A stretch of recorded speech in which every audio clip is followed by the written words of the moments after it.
Fala pessoal, tudo bem? Muito bem-vindos a mais um episódio aí do podcast Papo Cirurgião. Para quem não me conhece ainda, meu nome é Felipe, eu sou um dos hosts aqui do podcast. Hoje estou com um amigo muito especial, como co-host aqui o Henrique Lunardelli, nosso coordenador de cirurgia aqui do Medcoff. Bem-vindo, Henrique. A gente vai Obrigado. falar de um tema muito interessante sobre a atualização aí do trauma, do Congresso Mundial que teve agora em 2023. Então, eu tô com um especialista do meu lado e uma outra especialista aqui do meu lado que eu vou deixar o Henrique apresentar também. Obrigado, Felipe. Bora para mais um podcast. Eu sou o Henrique, o professor e coordenador da cirurgia do Grupo Medcoff. Fiz cirurgia geral avançada lá no Hospital das Clínicas da USP de São Paulo, especializado em trauma também, né? Sou membro do CBC e hoje a gente está com uma convidada muito especial, que é a nossa professora, a nossa comentarista, que é a doutora Yasmin. Ela fez cirurgia geral no HGIS e ela é residente de cirurgia plástica atualmente. Porém, ela trabalhou muito tempo com cirurgia geral, com cirurgia do trauma, é membro da SBITE, gosta muito disso, e esse ano ela foi para o Congresso Mundial de Trauma que aconteceu no Japão. E foi um congresso muito legal, com muitas atualizações. Então a gente veio hoje aqui para conversar sobre isso e sobre trauma como um todo. Tudo bem, Yasmin? Tudo bem, Henrique, Felipe, pessoal aí de casa, eu queria agradecer inicialmente pelo convite e vamos aqui falar um pouquinho de como é que foi essa experiência e tudo de novo que a gente ouviu lá no Japão. Muito legal, acho que eu vou aprender bastante coisa sobre trauma, que faz tempo que eu não pego um paciente politraumatizado. Então, deixa eu ver, faz pelo menos aí uns 5 anos. Então, a A gente gente vai ainda é relembrando. plantonista, né? A gente pega bastante ainda. Você tá mais em off. Mas não mudou tantas coisas assim, são sempre detalhes, né? Uma coisa legal de falar para o pessoal mais novo que tá assistindo aí é que só o trauma é uma especialidade inteira, né? Então é uma coisa muito grande. É muito assunto, muito específico e não tem uma resposta, uma coisa. Varia muito conforme região, disponibilidade de equipe, de material, mecanismo de trauma. Cada lugar tem pacientes diferentes para atender. Por isso que tem um congresso só para isso, várias sociedades só para isso. É uma especialidade médica muito importante, a gente não pode menosprezar. E pensando nisso, acho que a Yasmin para falar um pouco sobre isso no congresso, toda a variedade que teve lá, que é muito legal. Sim, o Congresso de Trauma é um congresso, como o Henrique falou, a gente junta muitas subespecialidades. O Mundial de Trauma, né, que foi o que eu fui agora no Japão, ele junta o pessoal da enfermagem, ele junta a anestesia. Esse ano, eles trouxeram a Sociedade Japonesa de Neurotraumatologia, por exemplo. Então, eles englobam múltiplas, não só especialidades, mas outras profissões mesmo. É uma abordagem multidisciplinar. E o mais bacana é isso que você falou também, Henrique, é porque a gente vê a experiência em vários países. A gente vê não só o país desenvolvido, como o Reino Unido, Estados Unidos, que tem todo um suporte, toda uma estrutura para atender trauma, como o próprio Japão, mas você vê experiências do Brasil, do Sri Lanka, da Índia, de países subdesenvolvidos que são justamente aqueles países onde o trauma mais mata. Né? O trauma, ele é endêmico dessas regiões, então é uma causa muito importante de óbito, é uma causa muito importante de anos de vida perdidos, tem todo aquele prejuízo socioeconômico também, então foi bem bacana. O que mais te chamou a atenção lá no Congresso, Yasmin? Em primeiro lugar, eu acho que ver o Ian Roberts, né, que é um cara que encabeçou o Crash, né, o Crash 2 que saiu em 2010 e que foi o que popularizou, que trouxe o Transamin como protocolo, né?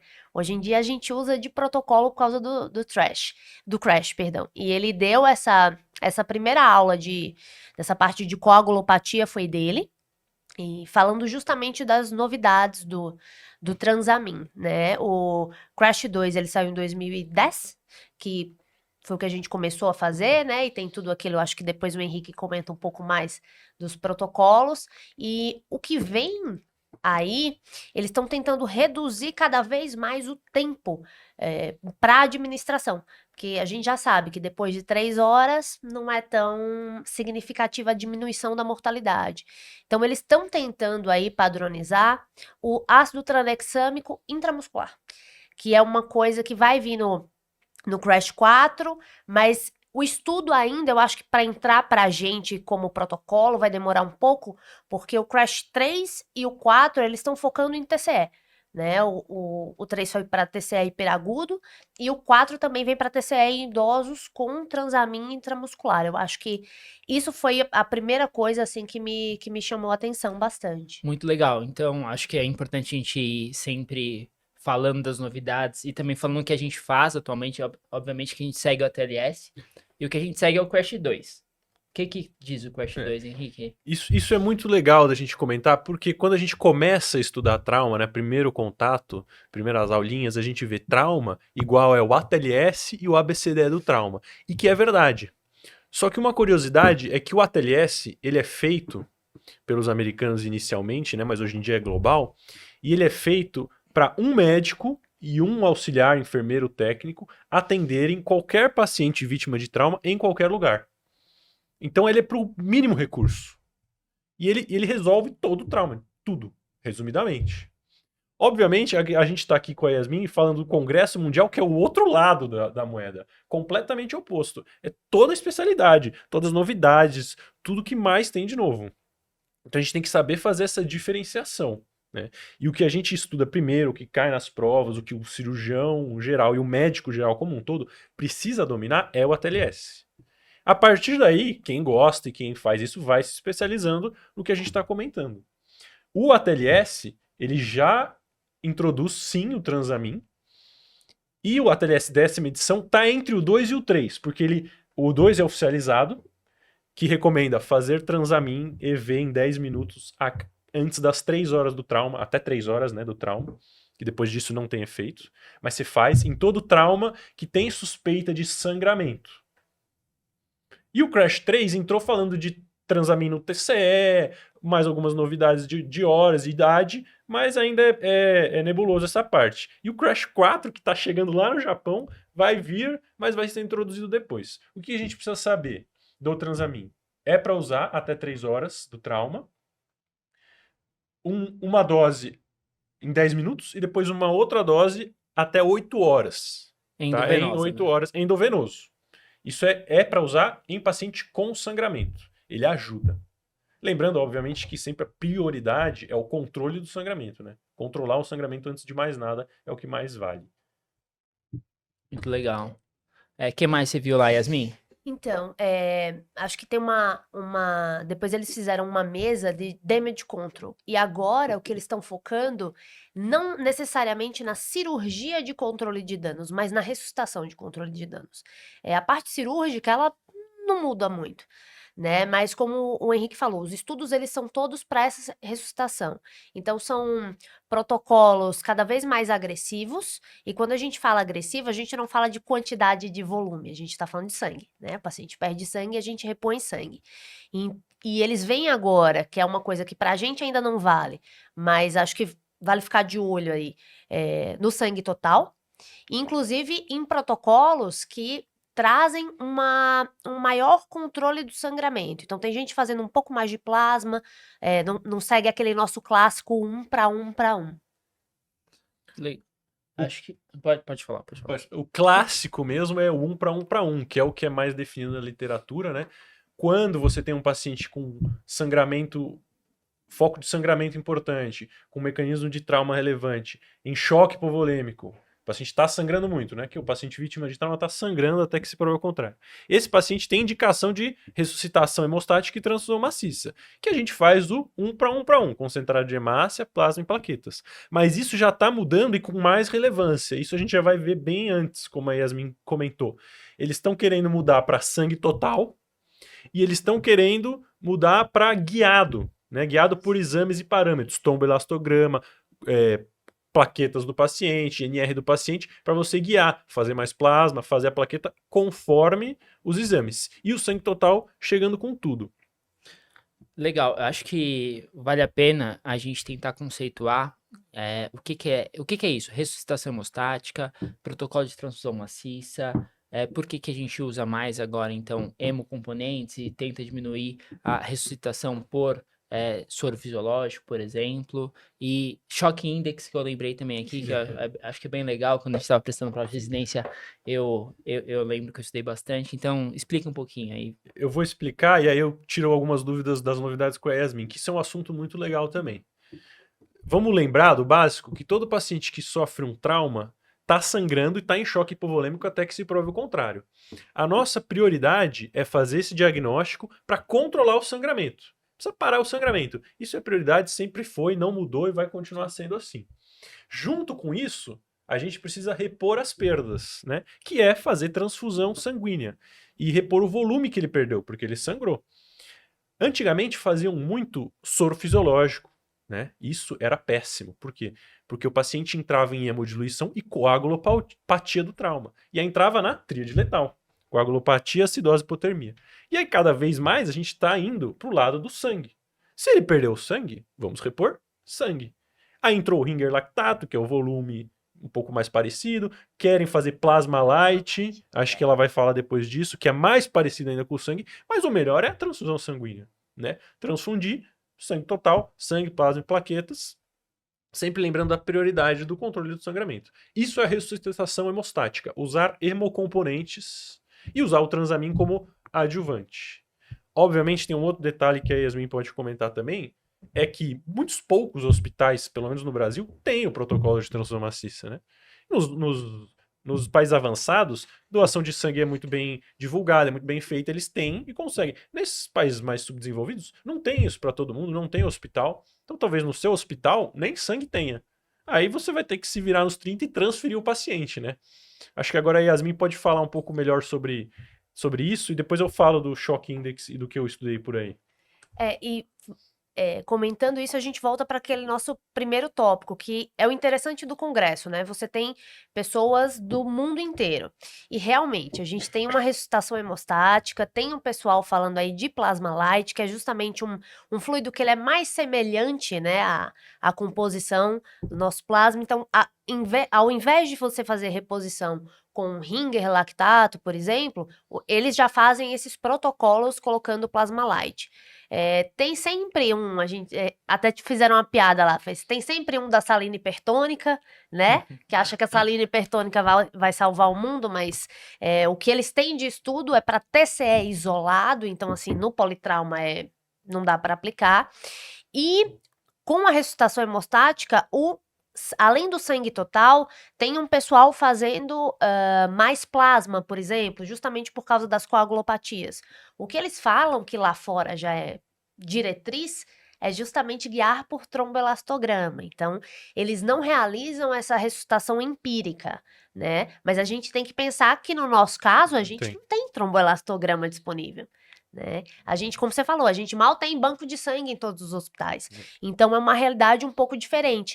E aí, no Brasil, a gente tem já é uma coisa um pouco mais consolidada, né? Um para um, você ter as bolsas separadas de concentrado de hemácia, tudo. Mas, por exemplo, o pessoal da Índia trabalha muito com sangue total, porque ele é mais barato. Então, talvez, eu acho que o sangue total seja desses pontos, assim, o ponto mais quente e o que provavelmente já tá chegando com tudo e vai voltar primeiro. Porque como o ATLS é um protocolo para você atender qualquer pessoa em qualquer lugar do mundo, a gente vem com uma redução de custo e com uma obtenção um pouco mais fácil. Então, eu acho que desses pontos, assim, é o que provavelmente vai chegar primeiro. Isso é uma coisa legal também, e aí eu aproveito para falar, doem sangue, né, pessoal? Mudando um pouco o assunto rápido, temos que doar sangue. Eu sou doador, eu vou sempre que possível. O Henrique toda semana chega aqui com uma caixinha de bombom que ele doou plaqueta. E Henrique e suas belas plaquetas, né? Então doem sangue, tá? Porque todo mundo precisa mesmo. Bom, voltando. Aí, comentando esse assunto de novo que o Felipe perguntou do Shock Index e do ABC Score, né? Que é o que aparece nas questões que ele estudou. O que é isso? Todo mundo sempre tenta achar parâmetros objetivos para indicar ou não a transfusão, a ressuscitação hemostática e esse protocolo. Até o tromboelastograma é o melhor, vamos dizer assim. E esses parâmetros aqui vão sendo estudados. O Shock Index é simplesmente fazer a conta da frequência cardíaca do paciente dividido pela pressão arterial sistólica. Quanto mais alto esse índice, pior o paciente está, né? Mais taquicárdico e mais hipotenso. Quanto mais alto esse índice, mais chance dele estar sangrando mais e precisar da transfusão maciça. E o ABC Score usa 4 parâmetros também no mesmo negócio, que é o quê? Pressão arterial sistólica baixa, frequência cardíaca acima de 120, FAST positivo, está sangrando na barriga, e um trauma penetrante no dorso, né, tórax ou abdômen. Ou seja, o paciente tem um mecanismo de trauma, está sangrando e está em choque. Esse paciente precisa de transfusão.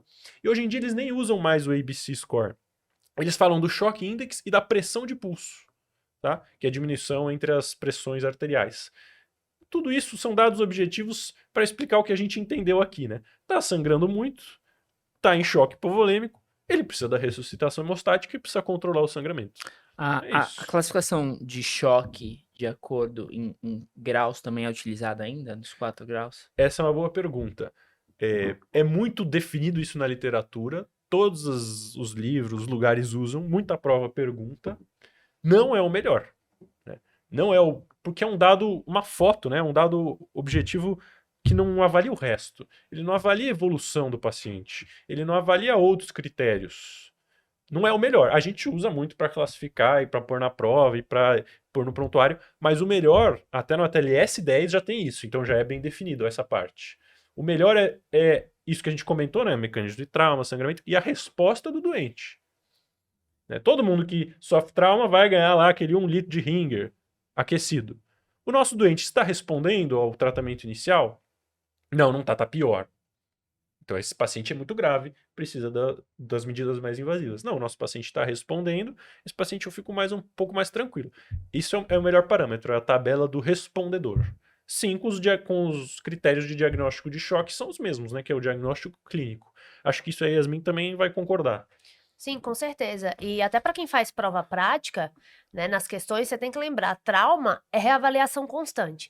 Então, você tá lá, tratou, reavalia. Tratou, reavalia. E por isso que esse conceito dinâmico, ele é muito mais importante, né? Você vê como o paciente está respondendo. Na matéria de, acho que choque index, eles ainda citaram bastante, aqueles outros AIS, TRIS, é tudo mais para pesquisa, né? Eles usam mais para pesquisa, mas eles mantêm choque index, mas principalmente essa reavaliação. Acho que é se o paciente está respondendo. Respondeu, ele é um bom respondedor. Se ele não responde, aí a gente já precisa ser um pouco mais invasivo. É um paciente que você tem que estar em cima até resolver o problema mesmo. É uma doença muito dinâmica e muito, muito aguda, né? Uma das mais agudas que tem é o trauma. E o ABCDE não mudou não, né, Yasmin? Não, o ABCDE continua o ABCDE, tem aquele X, ABCDE do pré-hospitalar, mas eles lá não focam tanto no Explica o que é o X-ABCDE. O X a gente vem para controle do sangramento no pré-hospitalar. Então, por exemplo, a gente tem que ver que as diretrizes elas são feitas principalmente pelos norte-americanos, ou seja, eles têm muito paramédico. É uma realidade que pra gente, infelizmente, ela não acontece. Então, se você chega lá, o paciente ele tem uma lesão de, sei lá, uma femoral sangrando. Se você for lá, A, B, C, quando você chegar no E, ele já exsanguinou por aquilo. Então, é você comprimir, você parar os sangramentos exsanguinantes que dão risco ao paciente. Isso é uma coisa mais de pré-hospitalar, né? Porque quando chega pra gente no centro de trauma, tecnicamente esse paciente já tem que vir redondinho. Isso cai muito em prova e os alunos ficam desesperados. Mas é o X ou é o ABCDE? Via de regra, aqui pra gente, no hospital é o ABCDE. O X é pro pré-hospitalar, que nem a Yasmin falou. A questão vai ter que ser muito específica e falar, você está no pré-hospitalar, o paciente tem um sangramento ativo visível, tá jorrando sangue. Aí óbvio que você vai comprimir, acabou. 1 segundo, comprimiu, vai pro ABCDE, entendeu? Essa é a ideia. No Congresso, nos outros países muito avançados, eles têm paramédicos, um monte de coisa. Tem no país, a Austrália faz ECMO na rua, sei lá, tem umas coisas muito loucas, entendeu, pessoal? Mas calma, a gente tem que tentar entender, separar isso, tá? Muito legal. Falando em ECMO, você tinha comentado um pouco sobre ECMO aí. Sim, paciente politraumatizado, Isso. quer comentar? Cada vez mais forte o ECMO, também é uma realidade que pra gente é muito distante. Mas eles estão vindo com ECMO para paciente grave, politrauma grave e quase como tem em hospital que chega a fazer como padrão, né? Chegou o paciente politraumatizado grave, ECMO. ECMO, assim, antes da cirurgia, ECMO. E os estudos que eles fizeram, tem um grupo da Mayo Clinic que mostrou, eles reduzem tempo de internação, reduzem desfecho desfavorável, né, que é a mortalidade. Então, é algo que é para ficar de olho aí, mas mais como uma novidade mesmo, porque pra gente e pras provas eu acho que isso não é nada factível, né? Um outro assunto entrando nessa onda também, que acho que é legal para ilustrar e que eu até queria te perguntar, é sobre a toracotomia de reanimação. Por quê? Porque os estudos mostram que a toracotomia de reanimação feita na sala de emergência é benéfica para alguns pacientes, principalmente os que são vítimas de ferimentos penetrantes no tórax e estão com sinais de vida. Mas isso é bom nos Estados Unidos, porque o pré-hospitalar traz o paciente que toma uma facada, um tiro em 15 minutos para o hospital. Ele ainda está vivo, ele opera na sala de emergência e a mortalidade é mais ou menos. Aqui no Brasil, a gente já faz alguns casos, a gente já começou a fazer toracotomia de reanimação, mas mesmo assim, a nossa mortalidade é muito alta ainda. Por quê? Porque o paciente demora 40 minutos para chegar, 1 hora para chegar. A gente vai tentar fazer, óbvio, se o paciente tiver indicação, mas os nossos resultados são muito piores. E aí eu queria perguntar para Yasmin o que eles falaram sobre isso no congresso, se é isso mesmo. É isso mesmo. Eu brinco que toracotomia de reanimação é a alegria do residente, né? A gente fica lá, toracotomia, e aí você abre, mas realmente no Brasil, pelo menos todas as que eu não fiz muitas, mas todas as que eu participei, ninguém sobreviveu. Também. Mas eles fizeram uma mesa que foi bem bacana, que chama Top Knife, né? Que é aquele livro que Esse livro é muito legal. eu adoro. E o Top Knife, a primeira parte dele, ele tem chama Stop That Bleeding. E eles fizeram isso, trazendo isso para a mesa do Congresso. E aí eles falaram sobre lesões cardíacas, lesões de penetrantes em tórax. Mantém, sim, a toracotomia de reanimação nesses casos. A indicação ela é bem precisa, né? Mas a gente tem que ver, como o Henrique disse, eles mostram a sala de trauma do Japão, por exemplo, tinha radiologia lá, tinha um tópico de radiologia. A sala de trauma do Japão, eles têm arco para fazer Eles têm intervenção, muito eles têm recursos. tomografia. Então, assim, a gente precisa deslocar o paciente para tomografar. E o nosso pré-hospitalar também é muito, tem essa diferença. Mas mantém, sim, toracotomia de reanimação, mas ainda só com aquelas indicações bem precisas, né?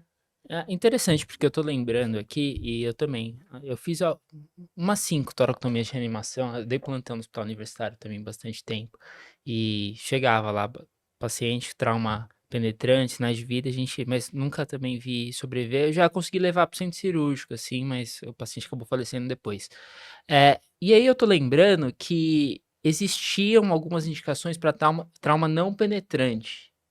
Ainda existem essas indicações? Como que tá isso? Eles dividem, tem uns artigos muito legais, né, que é um tema mais específico. No ATLS ele fala bem pouco e fala só sobre essa indicação, né? Mas como é a divisão? Se for pensar num mecanismo, eles dividem assim. Nível de evidência bom, 1A, é esse paciente. É um ferimento penetrante, torácico, e o paciente tem sinais de vida, chegou logo ao pronto-socorro. Esse tem indicação clássica, é a indicação oficial e é o paciente que se beneficia. E aí os artigos da literatura começam a variar. Por exemplo, o paciente que sofreu um trauma penetrante não torácico, mas tem sinais de vida, dependendo do tempo e do lugar com recursos, esse paciente se beneficia. O paciente com trauma contuso e com sinais de vida, se ele tiver chego rápido no pronto-socorro e tiver um hospital que tenha recursos, ele pode ser submetido à toracotomia de reanimação. Se eu imaginar que ele tem algum trauma torácico abdominal relevante que resolva. Até Então é uma pra indicação Até para parcial. clampear a aorta descendente, né? Você Pra aumentar clampeia a horta pressão. descendente, controla o sangramento torácico, abre o pericárdio para ver um tamponamento cardíaco, é isso que você faz. Então tem uma indicação parcial, eu já vi fazer em trauma contuso, a mortalidade é ainda maior. Provavelmente em hospitais de países muito avançados, eles até façam mais, tá? O principal é entender o tempo, o mecanismo de trauma, né? E o recurso que você tem. Senão também não, você vai fazer, mas o recurso que você tem não vai conseguir adiantar nada. Boa. E que mais, Yasmin, você viu de diferente lá? Então, o que eu acho que que teve de mais diferente em matéria de experiência mesmo, né? Não só de da gente aprender os protocolos, tudo. Eles tiveram a primeira mesa, né? A primeira conferência foi uma conferência da Ucrânia. Então, aí você sabe o que é damage control, teve uma palestra sobre damage control na guerra, né? Então, eles falaram muito sobre formação de cirurgiões, sobre priorização de pacientes, porque lá é uma situação Outra é realidade. outra realidade, assim, eu até tinha comentado com o Henrique. O palestrante mostrou, fez esse paciente aqui, é um ferimento por arma de fogo na parede anterior do abdômen, conduta, e todo mundo, laparotomia. Enquanto você tá preparando esse paciente aqui, eu tenho um paciente que acabou de chegar, esse teu primeiro tá estável ainda, esse segundo acabou de chegar com esmagamento das duas pernas, quase assim, nível quase de quadril. Fazia aí, quem entra? Aí a gente o esmagamento. Mas e a laparotomia? A laparotomia vai ficar. Então, sobre essa priorização e você entender, assim, que é outra realidade, né? Eles atendem em tendas, então, mostrando também a estrutura, a experiência deles, muito bacana. Uma coisa que eu queria perguntar aí para o Henrique, ver o que é que ele acha, que não teve muita discussão sobre isso especificamente no congresso, mas eu assisti umas aulas que foram disponibilizadas assim no próximo congresso, o pessoal da SBITE, tem um pessoal de fora falando fixação de costela. Tá. Sobre o que ela comentou agora, eu vou organizar para vocês e comentar algumas coisas. Muito legal, né? A gente vê realidades totalmente opostas, então a gente está discutindo bastante coisa sobre trauma, o ATLS, o trauma em situação de guerra e o trauma no hospital que tem tudo. Henrique, comenta um pouquinho também sobre cirurgia de damage control, o que é, quais Tá. são as indicações, acho bem legal. Então vamos uma coisa de cada vez. Vou comentar também. Pensando na situação que ela descreveu agora da Ucrânia, aí o pessoal pode ter se confundindo um pouco, quem não entende muito, então eu vou explicar. O paciente que sofreu um ferimento penetrante por arma de fogo no abdômen. Se foi na parede abdominal anterior, o tiro penetrou a cavidade. A indicação clássica de livro é a laparotomia exploradora. Óbvio, né? Tem que abrir, ver o que a bala fez, tirar e controlar o sangramento e a infecção. Porém, numa situação em que você tem 2 pacientes e só consegue tratar um, o que manda é a instabilidade hemodinâmica. É o principal parâmetro para você decidir tudo no trauma. É aquele paciente que não responde. Se tem um paciente com uma amputação traumática bilateral de membros, ou quase amputação traumática, né, esmagamento, esse paciente vai ser muito mais grave do que o paciente que está estável hemodinamicamente com a bala lá dentro da barriga. Esse aí vai esperar mais um pouco. Vai ser o segundo, né? Porque ele está estável, exatamente como a Yasmin falou. Numa situação de um hospital em que você tenha recursos, você vai operar os dois, obviamente. E isso entra também, a gente pode puxar o gancho para falar de damage control. O que é isso? Damage control é você salvar a vida do doente. Esse conceito vem da marinha, né? Dos navios de guerra que sofriam avarias, né? Mas conseguiam continuar navegando até o porto. A ideia é essa: o paciente sofreu um trauma grave, ele está sangrando e vai morrer. Você não quer fazer uma cirurgia definitiva que demore, né? E vale muito isso para a situação que a Yasmin falou também, para onde, dependendo dos recursos. Você quer fazer uma cirurgia para controlar o sangramento, vai parar de sangrar, vai salvar a vida dele, e controlar a infecção. A infecção seria o quê? As alças intestinais abertas para você também controlar a infecção e o paciente não evoluir com sepse. Você vai fazer só isso.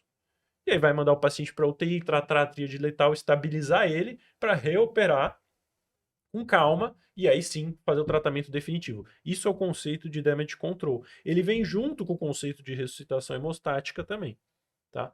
E aí uma terceira coisa que eu só queria comentar rapidamente é que tudo isso que a gente aprende, estuda, discute, tudo isso seria evitado se a gente pensasse mais em prevenção primária, né? Que é o mais barato e o que mais resolveria o problema do trauma no mundo. Mas esse é um problema que a gente não consegue resolver. A gente tem ECMO nos pacientes, mas não consegue fazer uma prevenção primária e falar para os pacientes não darem tiro nas pessoas. É uma tristeza. Problema do mundo, né? Não, do mundo todo, do mundo todo. Do mundo todo. Inclusive, cada um com suas particularidades, né? Eu fui apresentar um trabalho lá e a mesa, o moderador era japonês e ele ficou chocado. Eu falei, mas tem tudo isso de acidente de moto no Brasil?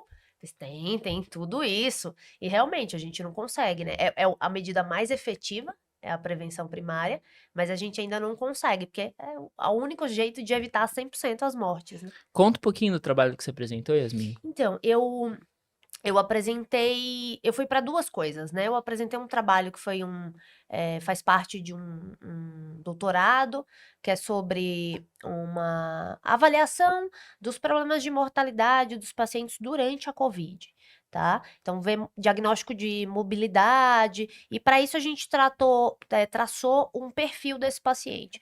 Então, essa primeira parte foi traçar o perfil epidemiológico, que é aquele que a gente já sabe, né? O homem jovem. Na pandemia, a gente teve muito acidente de moto, né? Continuamos tendo, né? Nunca paramos. E quedas de altura. Então, essa foi a primeira parte, foi para apresentar. Mas eu fui realmente, porque eu até agradecer aqui a SBAT, né? A Sociedade Brasileira de Atendimento ao Trauma, teve uma mesa no Congresso sobre mulheres na cirurgia do trauma, que cada organização mandou uma representante e eu fui representando o Brasil. E foi muito bacana. E é muito interessante você ver as realidades, porque tinha a Eileen Bilger, que está em outro patamar já, que é do Colégio Americano de Cirurgiões, da AST, então ela já é bem famosa. Tinha um pessoal da Nova Zelândia, tinha um pessoal do Japão também, e tinha uma moça do Panamá. Então é muito bacana você ver que as realidades diferentes, então, que todas sofrem as mesmas coisas, né? O- os preconceitos, mas cada uma com as suas particularidades. E você vê que você tinha eu lá, bem mais nova, e as mais velhas lá, as mais experientes, que já estão nessa jornada aí há um tempo, compartilhando experiência. Então, bem bacana, tem até para as meninas que estão assistindo, a Sociedade Americana de Trauma, você pode se filiar a Woman for Surgery, que é a entidade que eles têm lá, é uma subdivisão que é coordenada pela professora Bilger, e é só mandar um e-mail e é gratuito, e é bem bacana. Então vai tendo aulas, encontros virtuais, é muito bacana. Fica aí, ó, a dica. Muito legal, muito legal. E o que mais você conseguiu aprender assim no congresso que te chamou mais atenção? E eu gostaria até de perguntar o que vocês discutiram nessa mesa, né, em relação à mulher cirurgiã e a mulher cirurgiã do trauma. Sim, o que que acontece? A formação, foi até o que eu falei um pouco na minha parte, na minha apresentação.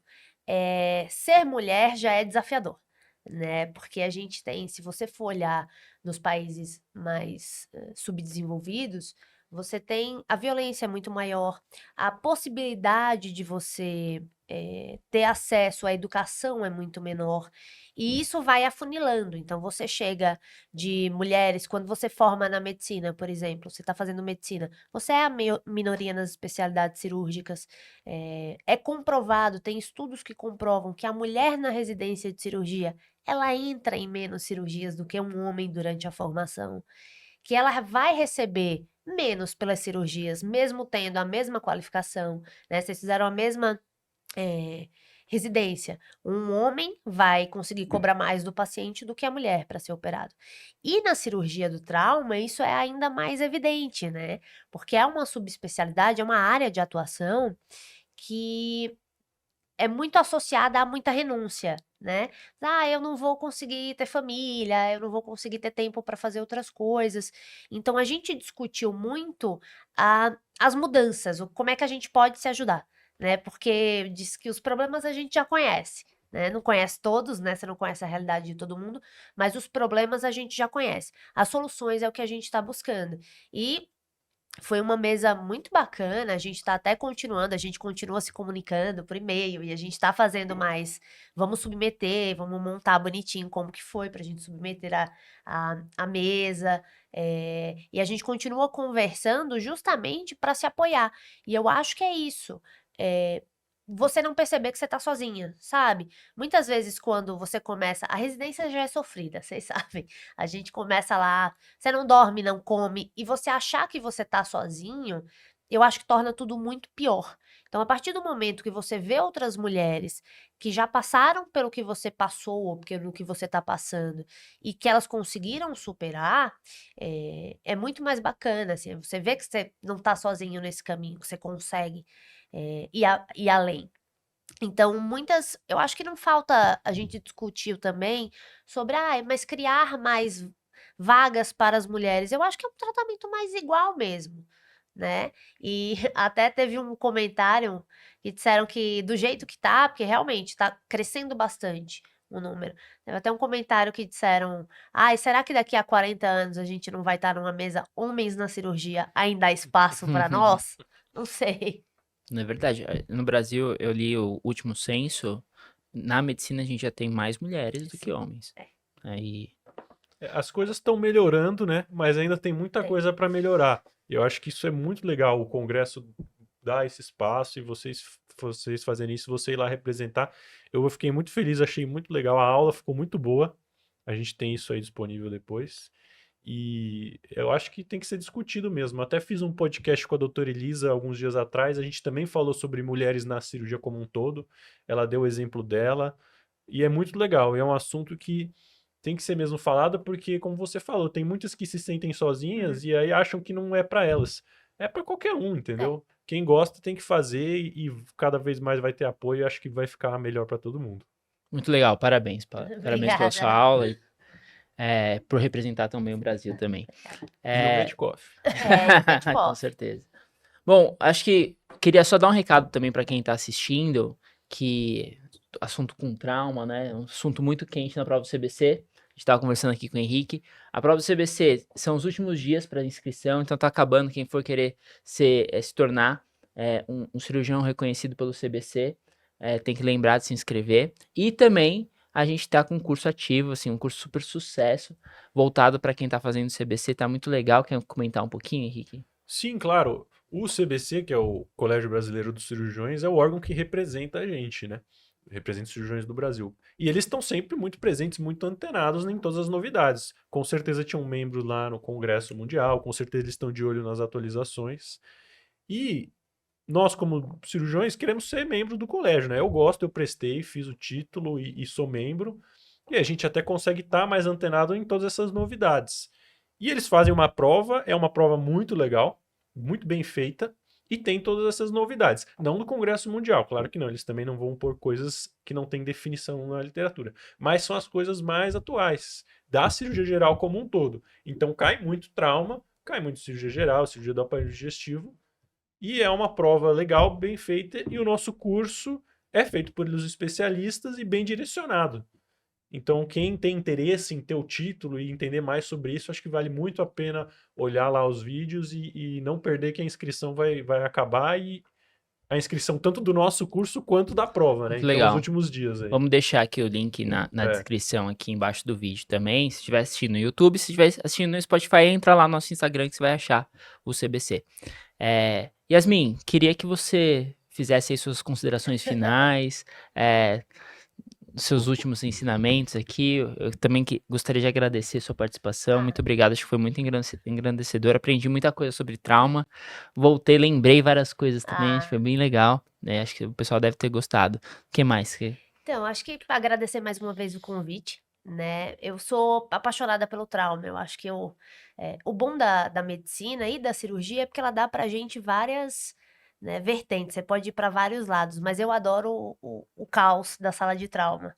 E você gostando ou não do caos da sala de trauma, você querendo seguir essa carreira ou não, ela vai fazer parte da sua vida e das suas provas, né? Então eu acho que fica aquilo que o Henrique falou de trauma, prevenção primária, acho que é o que a gente tem que focar, e sempre se atualizar, né? Se atualizar, discutir, debater esses tópicos novos, porque é muito bacana, porque às vezes você sempre tira alguma coisa de uma discussão dessa, de um congresso desse. E para quem tiver a oportunidade de ir para um congresso mundial, não estou falando do trauma especificamente, eu acho que é muito interessante você ver as pessoas, sabe? Tanto aquela pessoa do livro que você olha e faz, nossa, fulano aqui dando essa aula, como você vê como as pessoas se socializam, eles são muito acessíveis e você vê experiências. Eu acho que o mais legal dos congressos é trocar experiência, como a gente está fazendo aqui, né? Então, mais uma vez, muito obrigada pelo convite e vamos continuar junto aí, que eu continuei no grupo Medcoff, cá estou do lado de cá, comentando questões e ajudando os meninos aí. Boa, bem-vinda sempre. Obrigado pela sua presença. Henricão, contigo. Muito obrigado pela presença, por todas as mensagens e por vocês dois por estarmos aqui mais uma vez. Acho que a mensagem final que eu quero deixar é: não tenha preconceito, seja com cirurgia, com trauma ou qualquer outra coisa. Entenda sobre o assunto antes de escutar o que os outros falam, que não é pra mim, não é pra você. Com certeza é pra qualquer um, é pra você se você gosta, tá? Eu sou cirurgião do trauma, a Yasmin também trabalha muito com isso e a gente tá bem, tá feliz e quer que as pessoas não tenham esse preconceito. Qualquer dúvida que vocês precisarem, vocês mandem mensagem aí pra gente, vamos conversar. E espero que tenha sido uma boa conversa aí. Pra mim foi muito boa. Quer deixar seu Instagram, Henrique? Deixa meu Instagram, todo mundo tem meu Instagram aí. Como que é seu Vou arroba? deixar aí. É Henrique Sim Luna. E o seu, Yasmin? Meu é Yasmin_S Medeiros. Boa. Então tá, obrigado pela participação de todos. Até o próximo, Obrigado, pessoal. Até pessoal. mais. Valeu. Tchau, valeu.